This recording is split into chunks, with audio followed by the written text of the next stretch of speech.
할렐루야. 한 주간 동안 평안하셨습니까? 워낙 세상이 급박하고 바쁘고 복잡하게 돌아가서 지난밤 잘 지냈습니까? 인사가 참 새롭습니다. 다시 한번 인사합니다. 한 주간 동안 평안하셨습니까? 감사합니다. 성경의 사무엘상 25장을 보면 아비가일이라고 하는 지혜롭고 용모가 아주 아름다운 여인의 모습이 나옵니다. 이 아비가일이라고 하는 여인에게는 나발이라고 하는 남편이 있었습니다. 이 나발은 대단한 부자였습니다. 하지만 그의 이름처럼 대단히 어리석은 사람이었습니다. 나발이라고 하는 그 이름의 뜻을 번역해 보면요, 바보 이런 뜻입니다.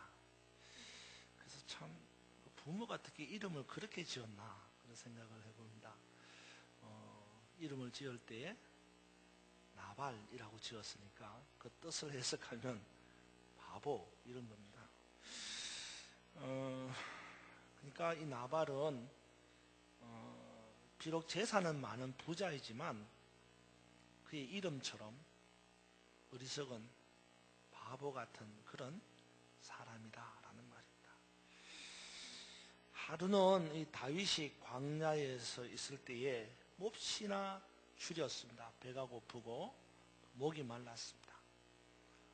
가진 것은 없고, 그래서 자기와 함께 있는 많은 사람들 가운데서 소년 10명을 뽑아가지고 이 나발이 양털을 깎고 있다고 하는 그 현장으로 보냅니다. 그래 가서 지금 다윗이 굶주리고 목말라 하고 다윗과 함께 있는 사람들이 굶주리고 목말라 하고 있으니까 먹을 것을 좀 달라, 그렇게 부탁을 하라고 했어요. 그래서 10명이 보냄을 받고 이 부자 나발에게 갑니다. 근데 나발이 이 소년들을 만나게 되고 이 소년들이 나발에게 부탁을 합니다. 다윗이 먹을 걸 달라고 합니다. 또 마실 걸 달라고 합니다. 그랬더니 나발이 이 소년들에게 이렇게 말합니다. 도대체 다윗이 누구냐?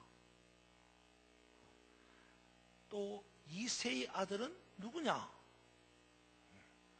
내가 무슨 이유로 내가 먹을 떡과 내 가족이 먹을 마실 물을 그에게 주겠느냐?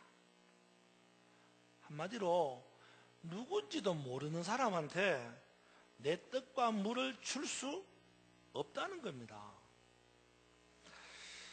거절을 당하는 거죠. 여러분, 부탁했는데 거절당해 보셨어요? 네? 내가 어려운 형편에 있습니다. 근데 좀 도와주세요 라고 부탁을 했어요. 근데 그 사람이 거절을 했어요. 그 기분 여러분 아세요? 이 소년이 거절을 당하고 다윗에게 돌아갑니다. 다윗에게 이야기합니다. 가서 이야기했더니 나발이 다윗이 누구며 이새는 누구냐? 내가 무슨 이유로 내가 알지도 못하는 다윗에게 떡과 물을 주겠느냐? 못 주겠다. 거절을 합디다. 그렇게 보고를 합니다. 다윗이 어떻게 했어요? 사실 다윗은 왕이 되기 직전입니다. 지금 왕이 되기 직전입니다. 조금만 있으면 왕이 되는 거예요. 그러니까 왕이 되기 직전의 모습인데 이렇게 자기를 몰라주고 자기를 알아봐 주지 못하고, 사실 나발이 알지 못하는 건 아니거든요. 알거든요. 그런데 모르는 척하고 먹을 것도 마실 것도 안 주고, 그러니 그 당하는 수치와 부끄러움이 얼마나 크겠어요, 다윗이. 안 그래요? 만약에 제가 뭐 먹을 게 없고 마실 게 없어가지고 나발한테 가가지고 먹을 것 좀 주세요 그랬는데 나발이 당신 누구야? 나 뭐 못 주겠어. 이러면 제가 그냥 거절당하고 올 수 있어요. 왜? 그냥 나 혼자 있었던 일이니까. 그렇잖아요? 근데 이 10명의 소년들이 가가지고 부탁했는데 거절당하고 돌아와서 거절당한 이야기를 하니 다윗이 거절당했다는 이야기가 동네방네 소문 다 나지 않겠어요? 시쳇말로 미안합니다. 강단에 제가 이런 말에서 쪽팔리는 것, 이건 정말 마음이 얼마나 아프겠어요. 화가 얼마나 나겠습니까? 그래서 다윗이 신하들에게 어떻게 하면 칼을 차라 그랬어요. 그래서 다윗이 칼을 들고 신하들을 데리고 나발을 찾아갑니다. 왜요? 죽여버리려고. 나에게 모욕을 주고 나를 부끄럽게 하고 나를 수치스럽게 한 저 나발을 내가 살려둘 수 없다. 죽여버리겠다. 이러고는 칼을 들고 나발을 찾아갑니다. 이 소식을 들은 나발의 아내인 이 아비가일이 급하게 먹을 것과 마실 것을 막 잔뜩 챙겨가지고 다윗을 맞으러 나갑니다. 그리고는 다윗 앞에 엎드려서 이렇게 간청을 합니다. 내 주여, 이 불량한 사람 나발을 개의하지 마십시오. 무슨 말이에요? 이 몹쓸 사람, 이 나발의 말을 귀 기울여 듣지 마세요. 이런 이야기. 이 사람은 그의 이름처럼 뭐다? 바보입니다. 어리석은 자입니다. 미련한 자입니다. 이제 여종이 가지고 온 이 음식을 드시고 소년들에게 나누어 주셔서 지금 가진 그 노여움을 푸십시오. 그리고 나중에 당신이 이스라엘의 왕이 될 때에 이 하찮은 일로 한 생명을 죽였다라고 하는 그런 비난거리가 되지 않기를 바랍니다. 다윗이 이런 아비가일의 간청을 듣고는 지혜로운 아내 아비가일이 어리석고 바보 같은 남편을 살렸다고 칭찬을 합니다. 그래서 우리는 이 아비가일의 지혜가 어리석은 남편을 살렸다, 그렇게 말을 합니다. 근데 사실은요, 이 지혜로운 아비가일이 다윗의 칼에 죽을 위기에서 살려준 겁니다. 그러나 엄밀히 말하면요, 이 아비가일의 지혜는 남편 나발을 위한 지혜가 아니에요. 무슨 말입니까?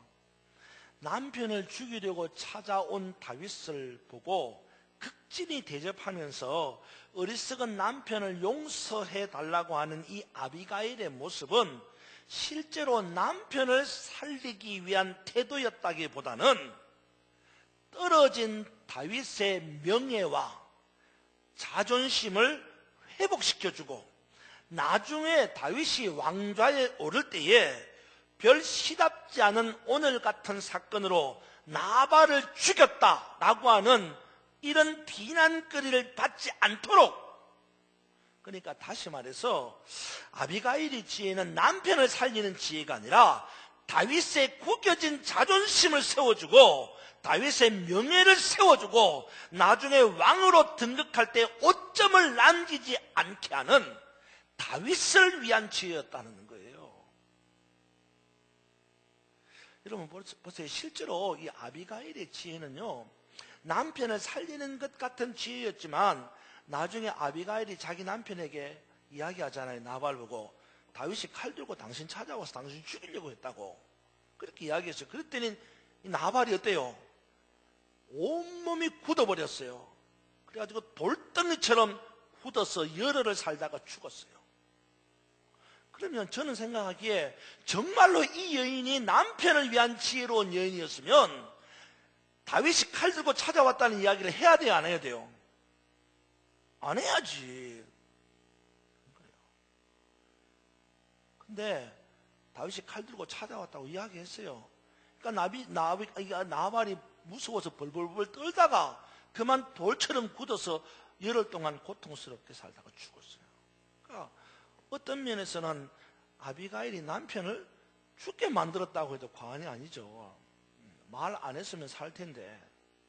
그러니까 아비가일의 지혜는 남편을 위한 지혜, 물론 그 순간에는 남편을 위한 지혜였죠. 예, 칼 들고 다윗이 쫓아가는데 그걸 막았으니까 남편을 위한 지혜였지만, 그러나 궁극적으로는 남편을 위한 지혜가 아닙니다. 누구를 위한 지혜였다고요? 다윗을 위한 지혜였어요. 다윗의 떨어진 명예를 회복시켜주고 다윗의 자존심을 회복시켜주고, 나중에 다윗이 왕으로 올라갈 때에 시답지 않은 사건으로 사람 한 사람 죽였다, 이런 비난과 오점을 받지 않게 하려고 하는 지혜였다는 거예요.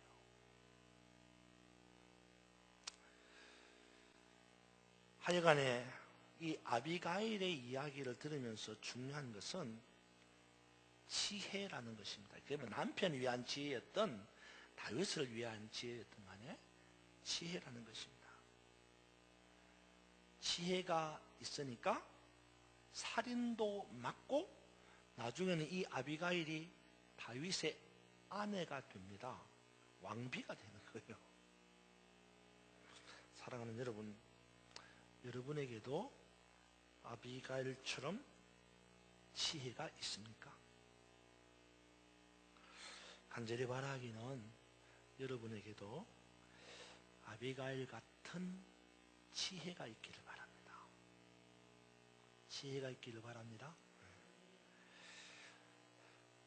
잠언 4장 7절에 보면 지혜에 대하여서 이렇게 말합니다. 여러분이 잘 아는 말씀이죠. 이렇게 말합니다. 지혜가 제1이니 지혜를 얻으라. 지혜가 제1이다. 그러니까 지혜를 얻으라는 거예요. 성경은 지혜가 제1이라 그랬어요. 잘 생각해 보세요, 여러분.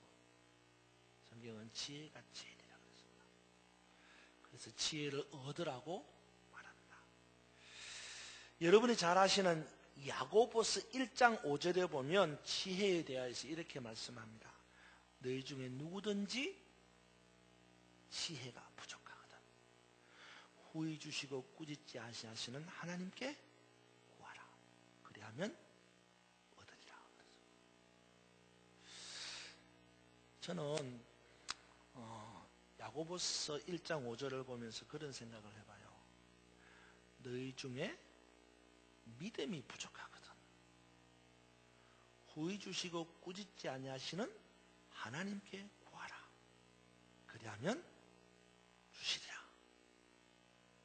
그 말하고 뭐가 다를까? 그런 생각해 봅니다. 사실은요, 야고보서는 믿음과 행함에 대한 이야기를 하거든요. 그런데 왜 생뚱맞게 시작하면서 1장부터 지혜를 이야기합니까? 제가 오늘 말씀의 제목을 그렇게 잡았습니다. 믿음은 지혜입니다. 그렇습니다. 성경은 우리에게 지혜를 가르칩니다. 여러분, 성경의 가르침대로 지혜로운 성도들이 되기를 주님의 이름으로 축원합니다. 오늘 우리가 읽은 본문에서도 지혜로운 여인의 이야기가 나옵니다. 이 여인은 헬라 출신의 이방 여인으로서 수로보닉의 족속이었습니다. 그러니까 수로보닉의 족속이라는 말은요, 이야기하면 그런 거죠. 무슨 가문, 그런 말로 수로보닉의 족속, 수로보닉의 가문이다, 이런 이야기예요. 그러니까 수로보닉에는 어디냐 하면요, 이스라엘 땅이 이렇게 지중해를 끼고 활처럼 휘어져 있잖아요. 휘어져 있는데 그 휘어져 있는, 활처럼 휘어져 있는 그쪽에서 한 절반 정도 올라가다 보면 두로라고 하는 지방이 나옵니다. 그 두로라고 하는 지방을 중심으로 집창촌을 이루고 있는, 집촌을 이루고 있는 이 수로보닉의 집총을 가문이 함께 살고 있는 그런 동네를 수로보닉의 사람들이라고 말합니다. 그래서 이 여인이 헬라 여인으로 거기에서 수로보닉의 가문 족속에 속한 여인이었습니다. 이 여인에게 딸아이가 하나 있었는데 그 딸아이가 귀신에 들렸어요. 모든 부모의 마음이 그렇듯이 자식이 몹쓸병에 걸렸으니 어떻게 해서든지 간에 낫게 해주고 싶은 마음이 당연히 있습니다. 그러던 차에 예수님이 이 두로 지방에 왔다는 이야기를 듣습니다.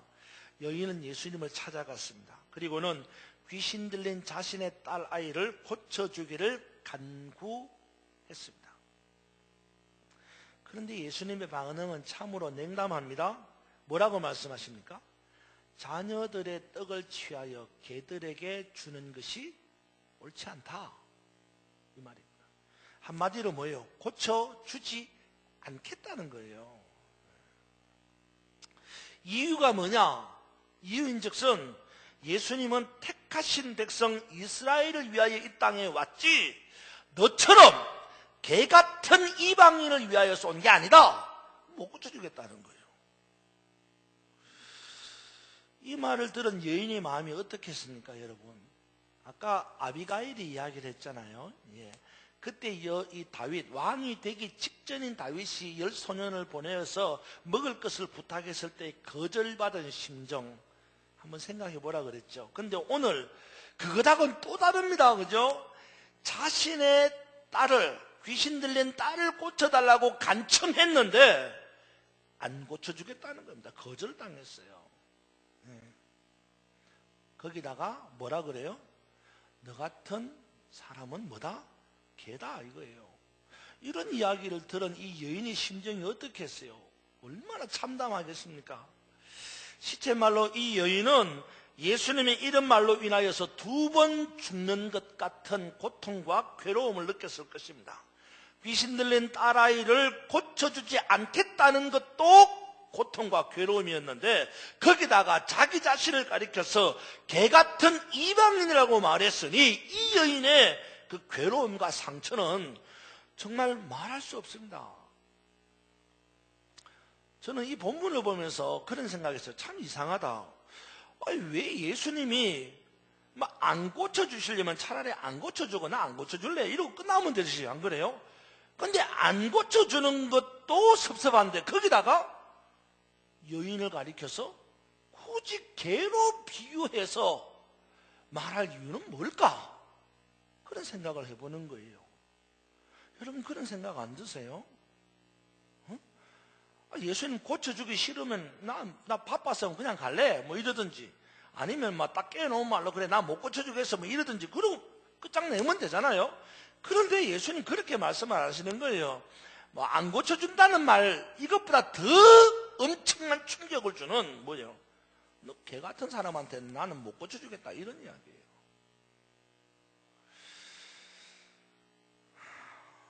왜 그랬을까?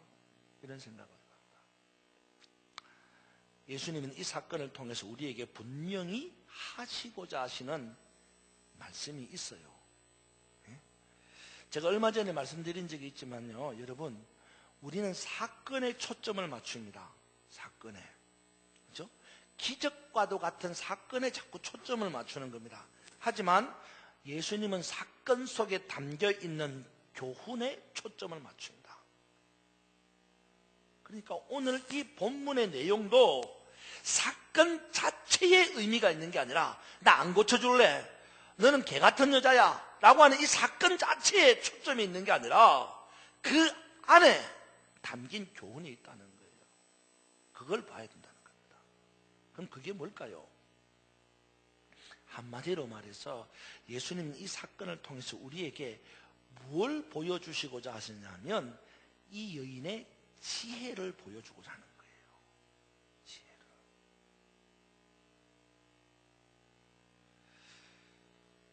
여러분 이 본문 한번 보세요. 이 본문의 상황은요, 이 본문의 상황은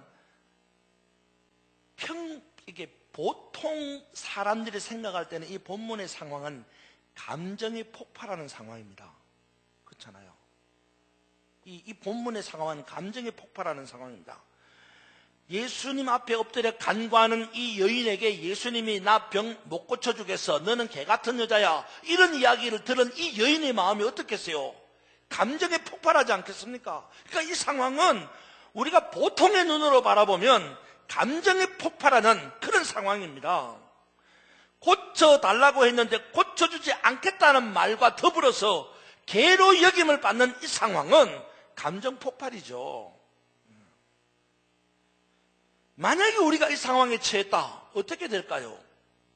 누군가에게 간절한 마음을 담아서 부탁을 했는데 거절을 당했다? 여러분의 마음이 어떻겠느냐 말입니다. 거기다가 나를 인격적으로 모독을 합니다. 감정 폭발하지 않겠어요? 네.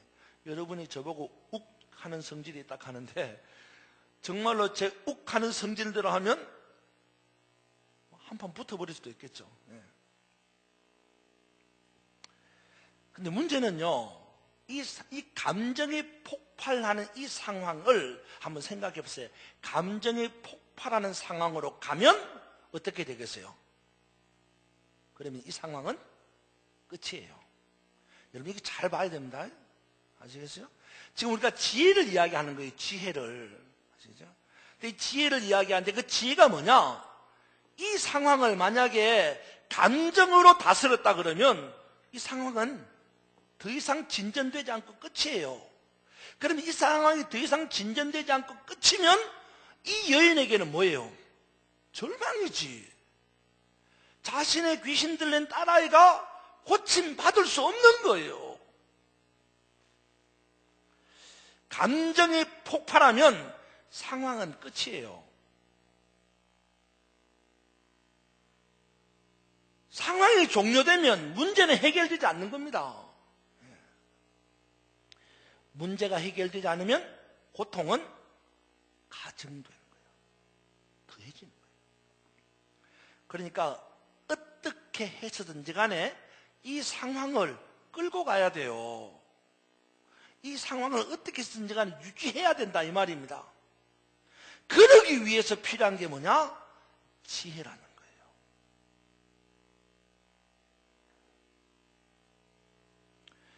그러니까 오늘 본문은 이 사건을 통해서 우리에게 감정으로 풀어갈 것이 아니라 뭐예요? 지혜로 풀 것을 이야기하고 있다 이 말이에요. 감정으로 풀 게 아니고 지혜로 풀 것을 이야기하는 거예요. 오늘 이 본문에 나오는 여인은 감정이 아니라 지혜로 이 상황을 유지시켜 나가는 겁니다. 감정이 폭발할 수밖에 없는 상황이지만 감정을 폭발시키지 않습니다. 그리고 지혜로 이 상황을 계속 끌고 가는 거예요. 이 여인이 대화의 상황을. 이 여인의 지혜를 구체적으로 여러분 한번 보십시오. 우선 이 여인은요, 이 상황, 예수님과의 대화의 상황을 계속 끌고 가기 위해서 어떻게 합니까? 상대방을 인정하는 지혜를 갖습니다. 그죠? 상대방을 인정하는 지혜를 갖습니다. 28절을 여러분 보십시오. 28절에 보니까 이렇게 하면 되는, 같이 한번 읽읍시다. 28절 시작.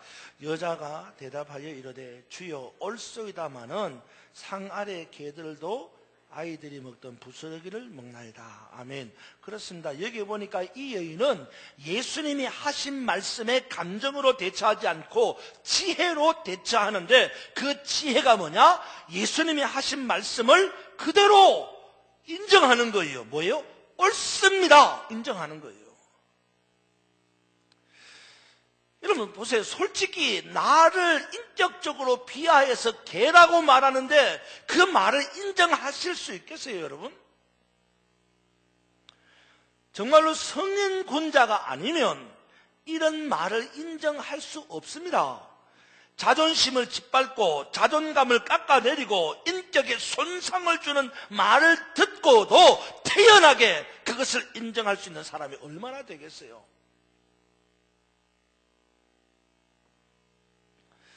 아마도 이 여인 역시 속으로는 예수님의 이 말씀 앞에 감정이 북받쳐서 폭발일보 직전일 수 있을 거예요. 그러나 중요한 것은 냉담하게, 냉정하게 자기를 다스리고 상황을 유지시키는 거예요. 이 예수님과의 대화의 상황을 끌고 가는 거예요.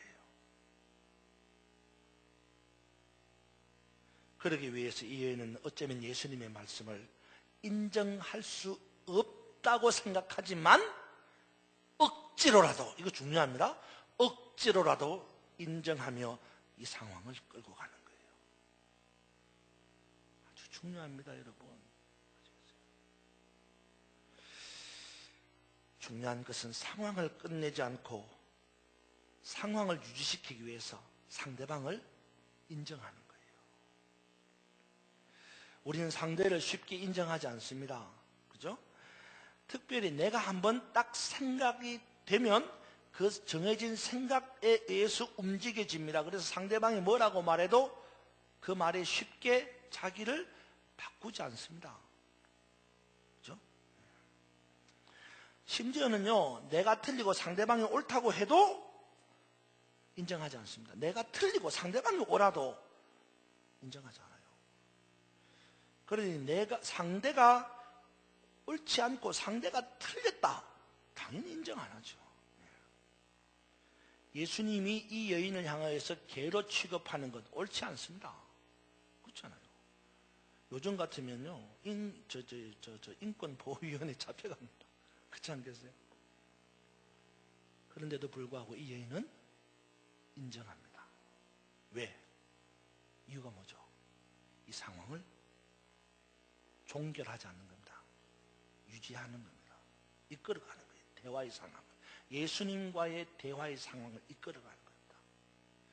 그것이 지혜입니다, 여러분. 여러분, 상대방을 인정하는 것 지혜예요. 아시겠어요? 내 인격이 손상을 받고 내 자존감을 떨어뜨리고 내 자존심을 짓밟는 상대방 인정할 수 없죠. 그러나 인정하는 것이 지혜예요. 왜? 그래야 공존하는 거예요. 공존. 같이 가는 거예요. 아시겠어요? 이 여인의 또 다른 지혜가 있습니다. 그것은 이 여인이요, 작은 것에 초점을 맞추는 지혜가 있다는 거예요. 작은 것에. 여러분 한번 따라서 합시다. 작은 것에 초점을 맞추는 지혜. 우리는요, 지혜를 가지고 자꾸 큰 것을 얻으려고 합니다. 그렇잖아요, 여러분? 내가 지혜가 있다 그러면 그 지혜를 가지고 자꾸 큰 것을 얻으려고 합니다. 그런데 이 여인은 지혜를 가지고 작은 것에 초점을 맞추고 있어요. 그게 뭡니까? 바로 부스러기예요. 이 여인은요, 굳이 떡이 아니어도 좋다는 거예요. 이 여자는요, 굳이 떡이 아니어도 괜찮다는 겁니다. 그게 지혜예요, 여러분. 꼭 떡이 있어야만 된다, 그건 욕심이에요. 부스러기라도 괜찮다, 그게 지혜다 이 말이에요. 욕심으로는 문제를 해결할 수 없습니다. 욕심은 믿음이 아니기 때문입니다. 지혜가 있어야 문제를 풀 수 있습니다. 그래서 지혜가 믿음이에요. 우리는 큰 떡을 고집합니다. 하지만 작은 부스러기라도 괜찮다는 믿음의 지혜가 필요합니다. 아시겠어요? 실제로 우리에게는 태산 같은 큰 믿음이 필요한 것이 아니에요. 정작 우리의 삶 속에는 큰 믿음이 아니어도 괜찮아요. 예수님 뭐라 그러세요? 너희에게 겨자씨만한 믿음이 있을지라도. 안 그래요? 오늘 우리에게 정작 필요한 것은요, 태산 같은 믿음이 아니라 겨자씨만한 부스러기 같은 신앙 믿음이란 말입니다. 부스러기라도 좋습니다. 부스러기라도 있으면 됩니다. 부스러기만으로도 충분합니다. 부스러기라도 주십시오. 우리에게는 이런 작은 부스러기 신앙이 필요하다 이 말이에요. 이 여인은 작은 부스러기에 자신의 전부를 걸 줄 아는 지혜가 있었습니다. 우리는 작은 것은 하찮게 여기잖아요. 작은 것은 별 볼 일 없는 걸로 여기잖아요. 근데 이 작은 것을 귀히 여기고 작은 것에 전부를 거는 거예요. 이 여인은. 그게 지혜다 이 말이에요. 여러분, 여러분에게 이 부스러기 신앙이 있습니까? 작은 것을 귀히 여기는 신앙이 있습니까? 여러분, 너무 큰 것만 추구하지 마세요.